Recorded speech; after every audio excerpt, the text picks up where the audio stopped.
Ang ganda na tingnan ng corn na tigulang.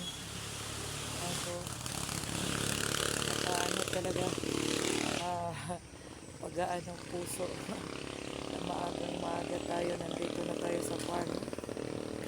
Ano po, ah, nag 1 month na po tong corn ko. Medyo ano lang, late yung iba, no? Pero dahil yung siguro yung sa lupa, no, yung seeds na nalagay natin sa mataba na lupa, mataas po. No, mataba din yung seeds naman na nalagay natin sa hindi masyadong magandang lupa, no, maliit na payat, no. Hindi ko alam kasi hindi man na pag ano natin ang lupa, no, na test, hindi natin alam kung ano ang dapat na ilagay na fertilizer. So it's okay, no? Kasi first time natin dito na mag-farm nito na lupa. Hindi natin alam kung ano ang nilagay noon sa nauna sa atin dito na nagpa-farm.